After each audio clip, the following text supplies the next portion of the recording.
Hi everyone, welcome back to my YouTube channel. So we are discussing about mass spectrometry. अभी तक हम instrumentation पढ़ चुके हैं कि किस तरह से हमारा सैंपल जो है एनालाइज होता है in the mass spectrometer.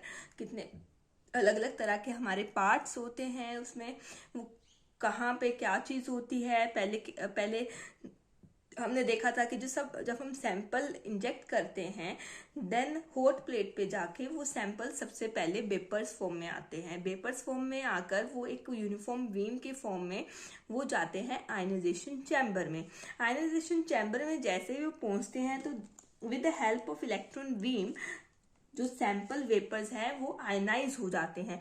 Ionised जो सैंपल के मॉलिक्यूल्स हैं वो नेक्स्ट क्या हो जाते हैं, नेक्स्ट फ्रेगमेंटेशन चैम्बर में जाके उसके टू गेन स्टेबिलिटी छोटे छोटे फ्रेगमेंट्स में वो टूट जाते हैं। ठीक है, एंड देन हमारे जो पॉजिटिव चार्ज वाले हमारे फ्रेगमेंट्स होते हैं वही हमारे एनालाइज होते हैं। हमने बोला था कि एक्सलेटिंग प्लेट्स हमने लगाई हैं जो उनको डिफ्लेक्ट, एक मैग्नेटिक फील्ड उनको दिया है एक्सलेटिंग प्लेट्स के रूप में। तो मैग्नेटिक फील्ड की प्रेजेंस के कारण वो डिफ्लेक्ट करते हैं, क्योंकि वो आयंस हैं। आयंस जो चार्ज कैरिंग जो मॉलिक्यूल है या कोई भी स्पीसीज है तो उसकी अपनी एक मैग्नेटिक फील्ड होती है। तो जब बाहर से हम कोई एक्सटर्नल मैग्नेटिक फील्ड उस पर लगाएंगे तो वो डिफ्लेक्शन शो करेगा। ठीक है, तो इस डिफ्लेक्शन के बाद क्या होती है, सेपरेशन हो जाती है according to their masses. And जो स्मॉल मास का होता है, जिसका मास कम होता है वो ज़्यादा डिफ्लेक्ट कर जाता है, वो ज़्यादा डिफ्लेक्शन के बाद दिखता है। एंड जिसका मास ज़्यादा होता है वो कम डिफ्लेक्ट होता है। इस तरह से देन उसके बाद आपकी डिफ्लेक्शन के बाद जो आपका सेपरेशन होती है उसके बाद जो डिटेक्टर है वो डिटेक्ट करके हमें ग्राफ देता है। ठीक है, तो आज हम सबसे पहला जो पॉइंट आता है आयनाइजेशन ऑफ सैंपल वेपर्स, हम उसी के बारे में पढ़ने वाले हैं। आयनाइज करने के लिए हम इलेक्ट्रॉन बीम का यूज करते हैं, लेकिन उनको यूज करने के अलग अलग तरीके होते हैं। कि कई बार हम इलेक्ट्रॉन बीम को डायरेक्टली यूज कर लेते हैं, कई बार कोई केमिकल के साथ हम उनको यूज करते हैं। तो धीरे धीरे हम उसको पढ़ेंगे। तो जो आज का हमारा टॉपिक है दैट इज आयनाइजेशन टेक्निक्स। तो हमारी जो पहली टेक्निक है वो है इलेक्ट्रॉन आयोनाइजेशन। नाम से पता चल रहा है कि हमने इलेक्ट्रॉन यूज करना है। ठीक है, और वैसे भी मास स्पेक्ट्रोमेट्री में हम इलेक्ट्रॉन बीम का ही यूज करते हैं। तो this is very simple technique जो हम पहले कवर करने वाले हैं। तो इसको मैं आपको with the help of diagram मैं आपको समझाऊंगी ताकि आपको अच्छे से समझ में आए। ठीक है, तो सबसे पहले वी नो कि हमारा जो सैंपल है वो वेपर फॉर्म में बन चुका है before coming to ionisation chamber. ठीक है, तो यहां से आप ये कर सकते हो कि यहाँ से आपका जो वेपर्स की बीम है वो आपकी क्या कर रही है, आ रही है। मैं आपको अलग पेन से दर्शा देती हूँ। ठीक है, तो यहाँ से आपकी ये सैंपल सिस्टम से मतलब सैंपल की बीम है यहाँ से आ रही है। ठीक है, सैंपल वेपर्स आप कह लो। ठीक है, तो वो यहाँ से आपका ये इनलेट है, बिल्कुल है। ठीक है, तो यहाँ से वो अंदर को जा रहा है। ठीक है, ये इस तरह से। ठीक है, अब जैसे ही वो यहाँ से अंदर गई, इस इनलेट से अंदर आयनाइजेशन चैम्बर है। ठीक है, इस इनलेट से इधर को आपका क्या है, सैंपल वेपर चैम्बर है जहाँ पे सैंपल वेपर फॉर्म में आता है, vaporisation chamber you can say. ठीक है, जैसे ही वो यहाँ से बीम अंदर को आती है, ठीक है, तो यहाँ पे एक फिलामेंट लगा हुआ है। ठीक है, दिस इज फिलामेंट। फिलामेंट क्या करता है, जैसे ही हीट होता है तो इलेक्ट्रॉन बीम को जनरेट करता है। ठीक है, तो यहाँ पे इलेक्ट्रॉन की जनरेशन करता है। लेकिन अब हम यहाँ पे इलेक्ट्रॉन तो जनरेट हो रहे हैं लेकिन वी नीड इलेक्ट्रॉन बीम। तो हाँ, यहाँ पे क्या होता है कि यहाँ पे एक पॉजिटिव चार्ज की प्लेट लगी होती है opposite side of the filament. ठीक है, तो अब पॉजिटिव चार्ज क्या करता है, नेगेटिव चार्ज को अट्रैक्ट करता है। तो ये इलेक्ट्रॉन यहाँ पे नेगेटिवली चार्ज इलेक्ट्रॉन यहाँ पे जनरेट हो रहे हैं।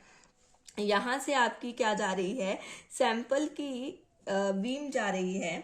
तो ये जो इलेक्ट्रॉन्स जनरेट हुए हैं ये एकदम से ये पॉजिटिव प्लेट की तरफ अट्रैक्ट होंगे, बिल्कुल फोर्स से अट्रैक्ट होंगे। तो बीच में ये सैंपल की बीम जा रही है तो उससे कोलाइड करेंगे, कुछ एक तो कोलाइड करेंगे, कुछ एक डायरेक्ट चले जाएंगे। ठीक है, अब ये कोलाइड किए हैं तो यहाँ पे मतलब ये जो पॉजिटिव चार्ज का हमने लगाया है इसको हमने एनोड बोला है। ठीक है, हमने एनोड लगा दिया है। और हमने यहाँ पे एक और चीज लगाई है, यहाँ पे हमने पंप लगाया, वैक्यूम पंप लगा दिया है यहाँ पे। ठीक है, ये यहाँ पे ये ओपनिंग हमने लगाई है इस तरह से टू द वैक्यूम पंप। ठीक है, अब आपको सारी बात अब यहाँ से समझ में आएगी। बिल्कुल देखना कि यहाँ पे क्या हुआ। अभी मैंने पूरा सिस्टम नहीं बनाया है इसका इलेक्ट्रॉन आयनाइजेशन का। ठीक है, इलेक्ट्रॉन आयनाइजेशन चैम्बर में सबसे पहले क्या है, एक फिलामेंट है। और ये जो और फिलामेंट क्या करता है, जैसे ही वो हीट होता है तो वो इलेक्ट्रॉन की जनरेशन करता है। एंड वहां पे हमने दूसरी उसके ऑपोजिट साइड में हमने एनोड पॉजिटिवली चार्ज प्लेट लगाई हुई है, जिसके कारण इलेक्ट्रॉन की बीम क्रिएट होती है। इलेक्ट्रॉन की बीम क्रिएट हो रही है, वो मूव कर रही है toward the positive charge, positive plate. And रास्ते में उसको मिल रही है सैंपल की बीम, सैंपल वेपर्स की बीम। तो उन दोनों का क्या हो रहा है, कलिजन हो रहा है। कलिजन होने के बाद वहां पे क्या हो जाती है, आयनाइजेशन हो जाती है। मतलब कोई भी अगर जैसे यहाँ पे सैंपल है एस, उसके साथ इलेक्ट्रॉन कलाइड कर रहा है। ठीक है, तो या तो वो वहां से कोई ना कोई इलेक्ट्रॉन निकाल देगा, ये कलाइड कर रहा है तो अपने साथ कुछ ना कुछ लेके जाएगा। ठीक है, कलाइड करके और आयंस की फॉर्मेशन कर देगा, या खुद वो उसके अंदर जाके सेटल हो जाएगा और नेगेटिव चार्ज की जनरेशन कर देगा, या कोई न्यूट्रल मॉलिक्यूल बन जाएगा। ठीक है, तो आपके पास जो यहाँ पे ये प्लेट जो हमने ये वाली जो प्लेट है इसको भी हमने यहाँ पे भी पॉजिटिव चार्ज दिया हुआ है। ठीक है, ये तो इलेक्ट्रॉन के लिए प्लेट लगाई थी और ये जो हमारा प्लेट है इसको भी पॉजिटिव चार्ज किया हुआ है। और यू नो यहाँ पे जब ये इलेक्ट्रॉन सैंपल के साथ कलाइड करेंगे तो आपका जो भी कटाइंस जनरेट होंगे तो वो इस तरफ तो जाएंगे नहीं, क्योंकि इस तरफ भी पॉजिटिव चार्ज है, नीचे की तरफ को भी नहीं जाएंगे। ठीक है, तो वो पॉजिटिव चार्ज एक बीम के फॉर्म में आगे बढ़ जाएंगे। ठीक है, और जो आपकी नेगेटिव चार्ज है, नेगेटिव चार्ज को ये आपकी प्लेट जो है वो एब्जॉर्व कर लेगी। और अगर आपका कोई रेडिकल या फिर न्यूट्रल मॉलिक्यूल बनता है तो वो पंप के थ्रू बाहर निकल जाता है। ठीक है, इतना समझ में आ गया। अब इसके आगे यहाँ तक आपका कैटायनिक बीम जो है वो बन चुकी है। ठीक है, उसके बाद अब यहाँ से कैटायनिक बीम आगे कैसे जाएगी, मतलब कुछ ना कुछ ऑपोजिट पोलैरिटी का लगा होगा। ठीक है, तो हमने एक्सेलेटिंग प्लेट्स हमने यहाँ पे लगाई हुई हैं। एक्सेलेटिंग प्लेट्स क्या करती हैं, एक तो उनको अपनी तरफ खींचती हैं और उनका जो है जो आपकी स्पीड है उसको इंक्रीज करती हैं। तो यहाँ पे हमने लगाई हुई हैं, हमने क्या इंस्ट्रूमेंट में लगी हुई है जो आयनाइजेशन, ये इलेक्ट्रॉन आयनाइजेशन का जो चैम्बर है वो जिस तरह से बना है। ठीक है, वो देखो। अब उसके आगे यहाँ पे लगी हुई है इस तरह से, ये एक प्लेट लगी हुई है। ठीक है, यू कैन मेक, अगर आप इसको देख रहे हो पढ़ रहे हो फॉर एमएससी एग्जाम्स या फिर कोई एग्जाम्स के लिए, मतलब थ्योरेटिकल एग्जाम, आपके यूनिवर्सिटी एग्जाम, कॉलेज एग्जाम, तो आप इस डायग्राम को आप बना सकते हो। ठीक है, तो यहाँ पे ये एक प्लेट है, एक प्लेट इसके आगे, दो एक्सीलेटिंग प्लेट्स यहाँ पे लगी हुई होती हैं। ठीक है, इस तरह से। ठीक है, यहाँ पे भी होल तो होगा बीम को जाने के लिए। तो यहाँ से ये बीम यहाँ को कैसे जाती है, ये बीम यहाँ जा रही है, फिर आगे यहाँ पे भी जा रही है। ठीक है, क्यों, क्योंकि ये जो प्लेट्स हैं ये नेगेटिवली चार्ज है, तभी तो पॉजिटिवली कैटायंस की जो बीम आ रही है वो एकदम से इसके अंदर जा रही है और एक्सेलेरेट हो रही है, यहाँ से निकल रही है, आगे उसको नेगेटिव चार्ज ऑपोजिट चार्ज दिख रहा है, अट्रैक्ट हो रही है, फिर उसकी स्पीड इंक्रीज हो रही है। ठीक है, तो ये जो दो प्लेट्स हैं इनको कहते हैं एक्सेलेटिंग प्लेट्स। ठीक है, उसके बाद हमारे पास आती है नेक्स्ट, ये जो एक्सेलेटिंग प्लेट्स होती हैं, एक लार्ज पोटेंशियल डिफरेंस लगा होता है इन एक्सेलेटिंग प्लेट्स पे 1 to 10 किलो वोल्ट्स का। ठीक है, produce a beam of rapidly travelling. अब इतना पोटेंशियल डिफरेंस लगाया होता है या 1 to 10, तो एक रैपिडली बहुत फास्ट ट्रैवलिंग कैटायंस जो पॉजिटिव चार्ज की बीम, पॉजिटिव मॉलिक्यूल्स की बीम को जनरेट करते हैं ये। ठीक है, एक या एक से ज्यादा फोकसिंग स्लिट्स लगी होती हैं जो आयंस को यूनिफॉर्म बीम में कन्वर्ट कर देती हैं। ठीक है, बिल्कुल। तो इसके आगे ये एक्सलेटिंग प्लेट्स हो गई, इसके आगे एक या एक से ज्यादा फोकसिंग स्लिट आपकी लगी होती है। अब यहां से आपकी जो है कुछ फास्ट मूव कर रहे होंगे, कुछ मतलब ऐसा नहीं है कि सारे एकदम से यूनिफॉर्मली मूव कर रहे होंगे, कुछ इलेक्ट्रॉन फास्ट मूव कर रहे होंगे जो पहले पहुंच गए होंगे। ठीक है, उसके बाद उनको यूनिफॉर्म एक बीम में बनाने के लिए इलेक्ट्रॉन्स को, ठीक है, कुछ एक तो यहाँ पे लगी होती है फोकसिंग स्लिट। ठीक है, एक और प्लेट लगी होती है जिसमें एक स्लिट सी बनी होती है। ठीक है, स्लिट मतलब उसको उनको एक यूनिफॉर्म बीम में कन्वर्ट करने के लिए एक आपके पास विंडो बनी होती है, स्लिट लाइक ए विंडो। ठीक है, ये इसको कहते हैं फोकसिंग स्लिट। ठीक है, ये इसके ऊपर भी ये भी नेगेटिवली चार्ज है, तभी कैटायंस आ रहे हैं इसकी तरफ। ठीक है, यहां से ये बीम जो है, अलग उससे बता देती हूँ, ये बीम जो है यहां से आपकी नेक्स्ट आगे भी एक इस तरह से नेक्स्ट चैम्बर के साथ जुड़ा होगा। ये जैसे ही ये बीम फोकसिंग स्लिट से बाहर आती है एक यूनिफॉर्म उसमें यूनिफॉर्म बीम के रूप में, तो अब आगे ये जो मैग्नेटिक फील्ड होता है मतलब फ्रेगमेंटेशन चैम्बर में अब ये मूव होने टू द फ्रेगमेंटेशन चैम्बर। ठीक है, यहाँ पे आप लिख सकते हो टू नेक्स्ट चैम्बर।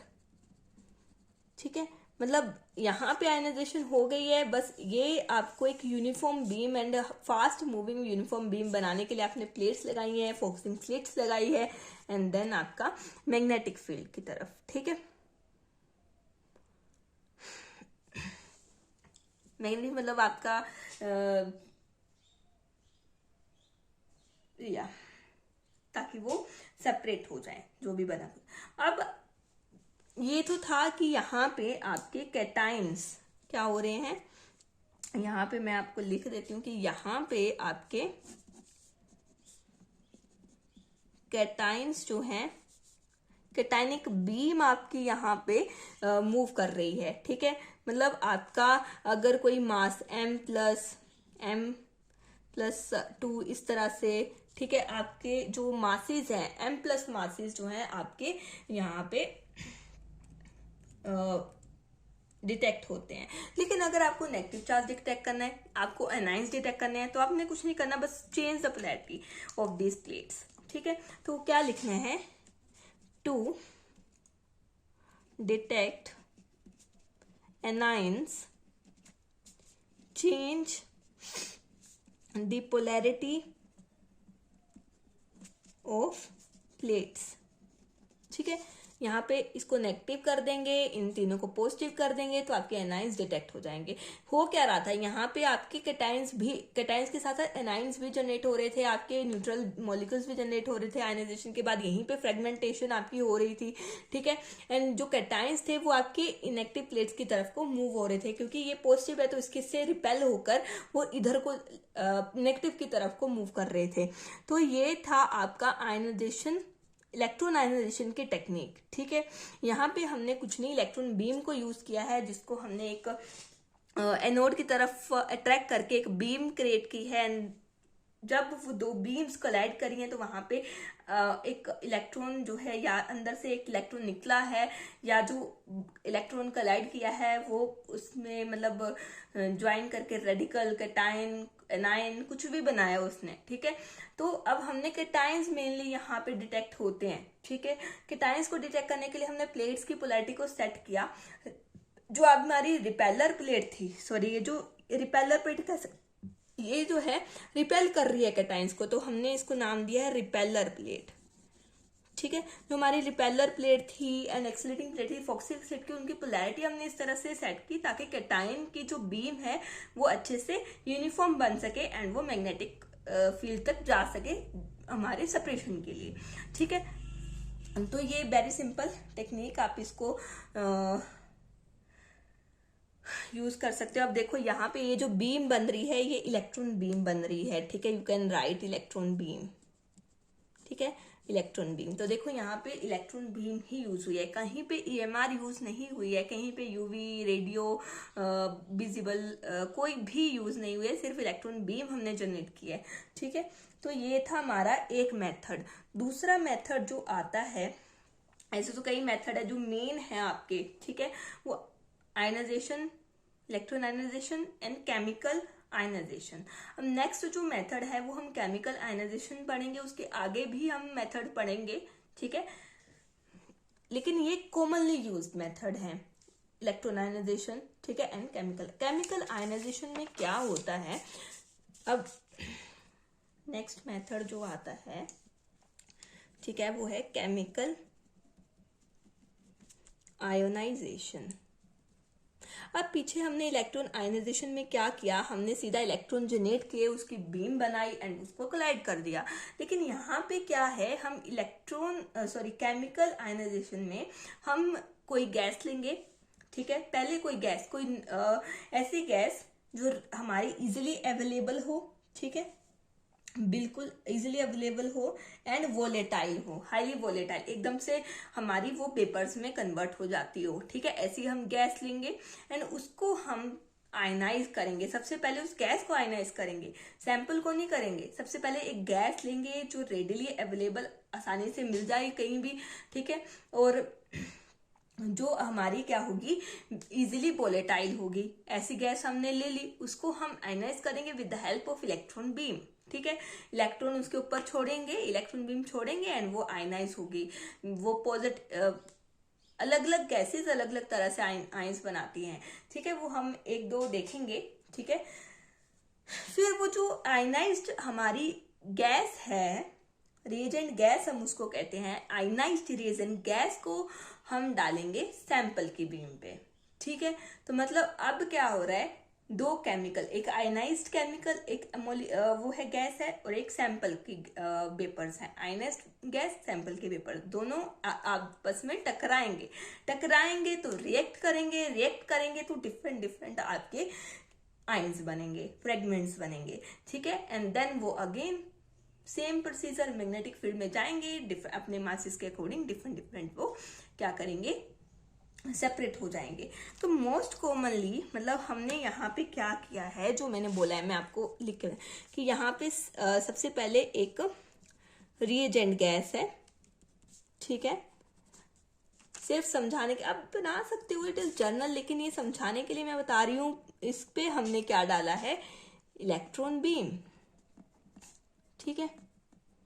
और इसने अब इन दोनों का इंटरेक्शन से क्या हुआ है, आपकी आयोनाइज्ड रिएजेंट गैस बनी है, ठीक है। ये जो आयोनाइज्ड रिएजेंट गैस बनी है, अब हम सैंपल वेपर्स लेंगे, ठीक है, और इसके ऊपर ये आयोनाइज्ड रिएजेंट गैस जो है वो डालेंगे। हम तो नहीं डालेंगे, एक मतलब इंस्ट्रूमेंट में होता है, बोलने की बात है, समझाने की बात है, तब मैं ऐसा फ्लो में बोल देती हूँ, ठीक है। आयनाइज्ड रिएजेंट गैस इस पे जब डली तो आपका क्या हुआ, यहाँ पे आयंस बन गए सैंपल के, और ये जो सैंपल के आयंस बने हैं बाय डिफरेंट मैकेनिज्म,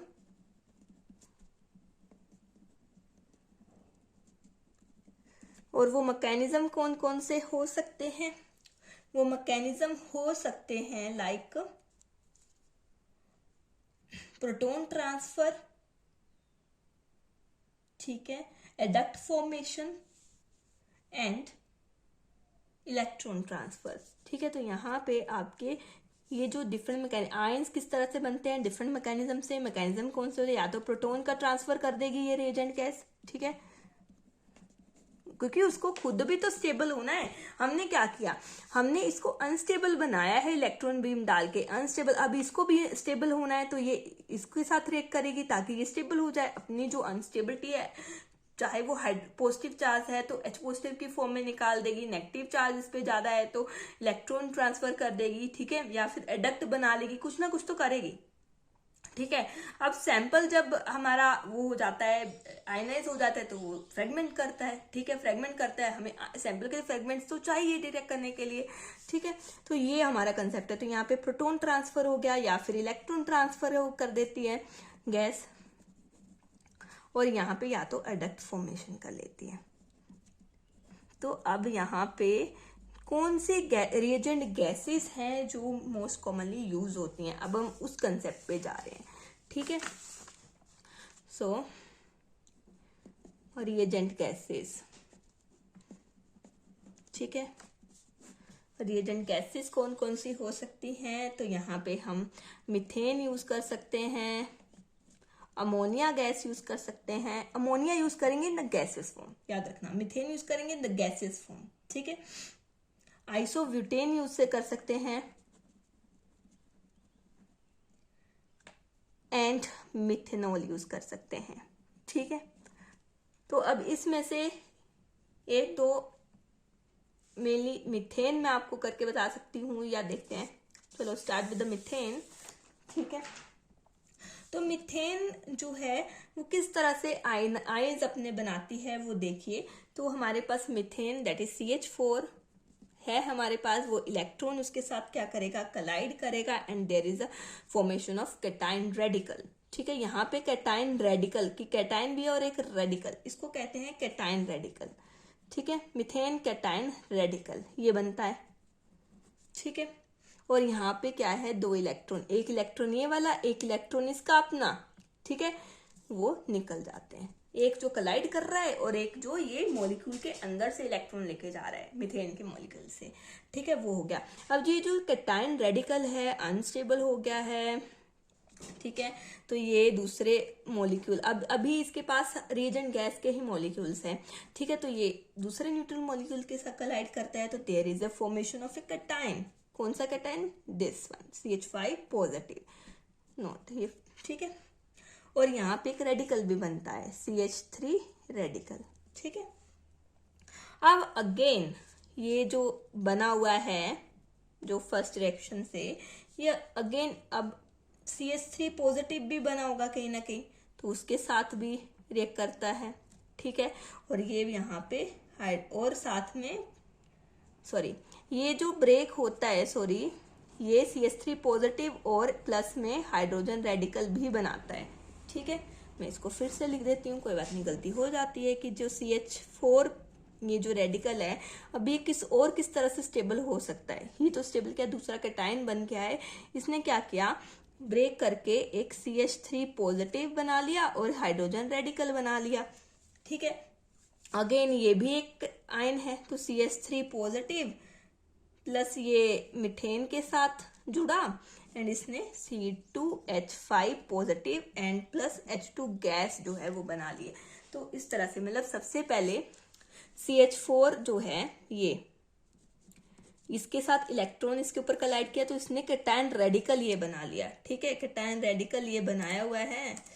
उसके बाद, और ये दो इलेक्ट्रॉन कैसे निकले मैंने बताया, एक जो इलेक्ट्रॉन जो इसके साथ कलाइड किया है और दूसरा इस मॉलिक्यूल से निकला है ड्यू टू कलिजन।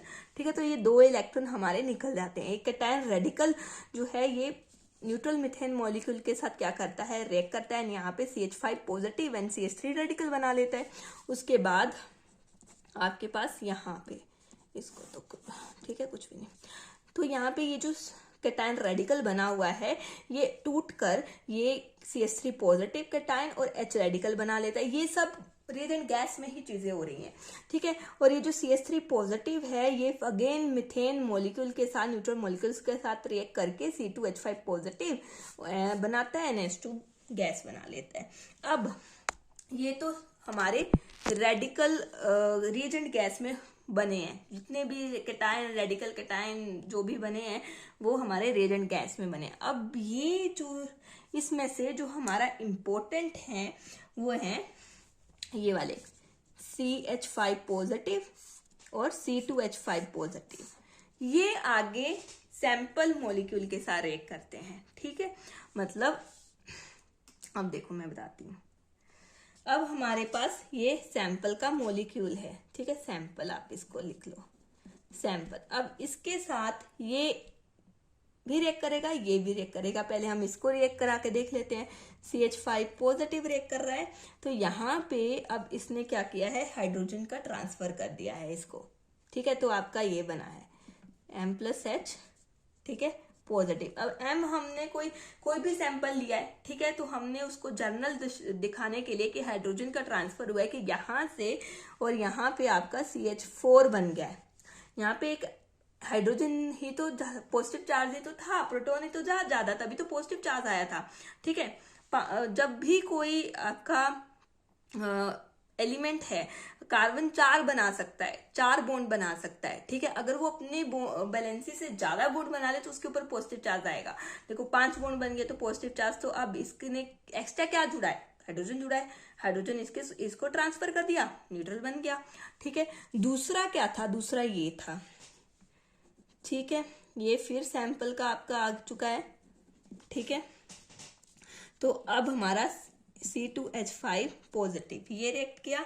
अब इसमें हमारा एडक्ट फॉर्मेशन हो जाती है, ये पूरा ही जुड़ जाता है जाके, ठीक है, C2H5 और ये होल पॉजिटिव, ठीक है, ये पूरा जुड़ गया। तो इस तरह से आपका जो है मीथेन रेजन गैस आपकी रिएक्ट करती है सैंपल के साथ, एंड आपकी जो भी फ्रेगमेंट्स बनते हैं देन फिर इस तरह से हमारे बनते हैं।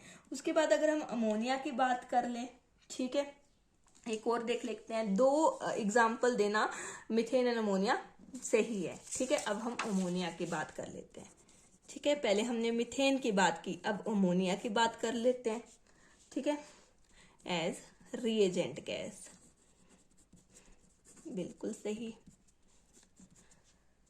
अब हमारे पास NH3 है, अमोनिया, बहुत आपने कॉमनली देखा होगा, अमोनिया तो हर जगह फेमस है, ठीक है, नाश्ता कूदता भी रहता है। अब इसके ऊपर हमारा इलेक्ट्रॉन हमने डाला, ठीक है, तो यहाँ पे भी कैटायन रेडिकल बना, कौन सा, NH3, ये कैटायन रेडिकल बन गया, या रेडिकल कैटायन कुछ भी बोल लो, ठीक है। और आपके 2 इलेक्ट्रॉन निकल गए। ये तो आपको समझ में आ गया कि हमने इलेक्ट्रॉन डाला है अमोनिया मॉलिक्यूल पे, तो इस इलेक्ट्रॉन ने क्या किया, जो अमोनिया के ऊपर लोन पेयर होते हैं ना, लोन पेयर, तो उसमें से लोन पेयर जो होता है 2 इलेक्ट्रॉन होते हैं एक लोन पेयर में, तो एक इलेक्ट्रॉन को ले गया, ठीक है, एक इलेक्ट्रॉन वहां पे बच गया, एक निकाल लिया और खुद ले गया अपने साथ, ठीक है।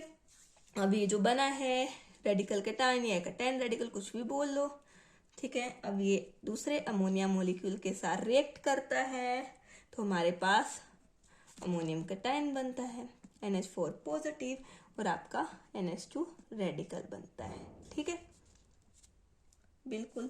अब ये रिएक्ट करेगा आपका सैंपल के मॉलिक्यूल के साथ। अब सैंपल के मॉलिक्यूल की बीम आ रही है, तो हमने उसमें सैंपल वेपर्स की बीम आ रही है, उसके ऊपर NH4 पॉजिटिव जो है ये रिएजेंट गैस डाली है, आयनाइज रिएजेंट गैस, जिसमें NH4 पॉजिटिव ज्यादा होंगे, ठीक है। और पीछे मीथेन वाले में भी CH5 positive and C2H5 positive ज्यादा प्रेजेंट होंगे, ठीक है, आयनाइज में, तभी वही रिएक्ट कर रहे हैं, ठीक है।